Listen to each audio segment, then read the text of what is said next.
मनपाडळीत मेंढ्यांच्या पिल्लावर वन्य प्राण्याचा हल्ला, 13 मेंढ्यांची पिल्ले ठार, 3 जखमी, 1 लाखाचे नुकसान. मनपाडळे तालुका हातकणंगले येथे वन्य प्राण्याच्या हल्ल्यात 13 मेंढ्यांची पिल्ले ठार झाली तर 3 पिल्ले झाली. या घटनेत मेंढपाळाचे सुमारे 1 लाखाचे नुकसान झाले आहे. ही घटना रविवारी सायंकाळी घडली. या प्रकरणी वन विभागाने पंचनामा केला आहे. याबाबत अधिक माहिती अशी: मनपाडळे तालुका हातकणंगले गावच्या दक्षिण दिशेला मोकाशी मळ्यात भोसले यांची शेतात मागील 3 आठवड्यापासून खतासाठी दिलीप बंडगर या मेंढपाळांच्या सुमारे 200 मेंढ्या शेतात बसवल्या होत्या. रविवारी सायंकाळी 7च्या सुमारास या मेंढ्यांवर अचानक वन्य प्राण्याने हल्ला चढवला. यात 7 मेंढ्यांची पिल्ले मारली गेली तर 6 पिल्ले वन्य प्राण्याने पळवली तर 3 पिल्ले जखमी झाली आहेत. नेमक्या कोणत्या प्राण्याने हल्ला केला हे समजू शकले नाही.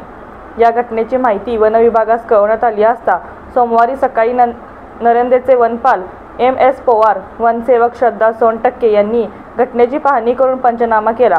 पशुधन अधिकारी डॉ. अश्विनी बोंगार्डे यांनी शवविच्छेदन केले.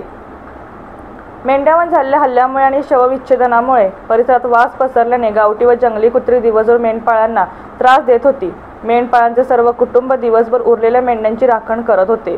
शासनाचा कोणताही आदेश नसताना उपवन संरक्षक गुरुप्रसाद यांच्या तोंडी आदेशानुसार वन्य प्राण्यांच्या हल्ल्यात मृत झालेल्या जनावरांचे शव ट्रॅप कॅमेऱ्याच्या निगराणीत ठेवण्याचा आदेश देण्यात आला.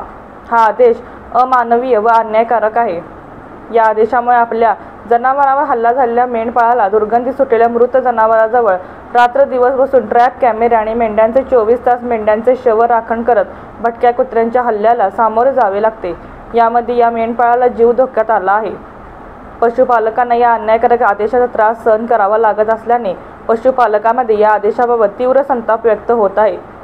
उपवन संरक्षक गुरुप्रसाद यांच्या मनमानी व अन्यायकारक कामाबाबत तीव्र आंदोलन छेडण्याचा इशारा यशवंत क्रांती संघटनेचे अध्यक्ष संजय वाघमोडे यांनी दिला आहे.